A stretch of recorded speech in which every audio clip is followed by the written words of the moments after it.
এই চিত্র দেখে মনে হতে পারে এটি ট্রাক কাভার্ড ভ্যান স্ট্যান্ড, কিন্তু বাস্তবতা ভিন্ন।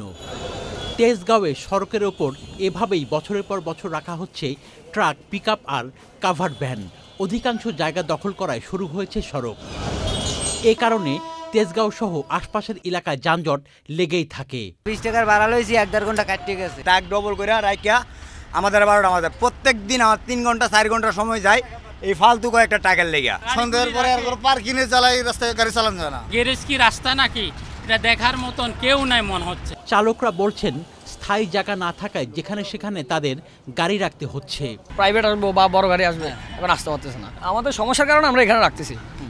এখন সবারই তো কষ্ট হচ্ছে। টিপ আছে নাকি? আপনি জান এই গাড়ি 4000 টাকা মার্কেট, চিটাং চলে 13-14 হাজার, গাড়িটা খরচ যায় 22,000। মালিক সমিতি বলছে গাড়ি চালাতে নিয়মিত চাঁদা দিতে হচ্ছে। পরিবর্তন কিছুই হয়নি, শুধু হয়েছে হাত বদল।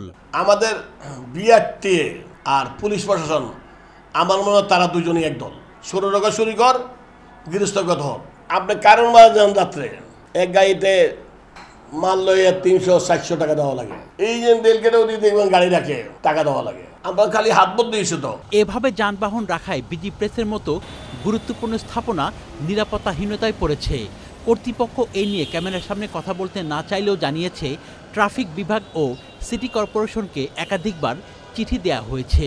ট্রাফিক পুলিশ বলছে সমস্যা সমাধানের প্রয়োজন স্থায়ী ট্রাক স্ট্যান্ড ও এক্সপ্রেসওয়ে নির্মাণ।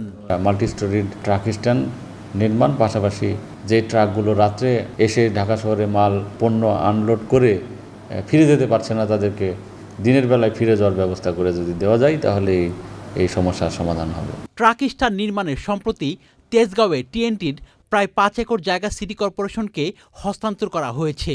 সেখানে অন্তত 5000 যানবাহন রাখা সম্ভব হবে বলে জানিয়েছে মালিক সমিতি। Shakir Adnan, channel I, Dhaka.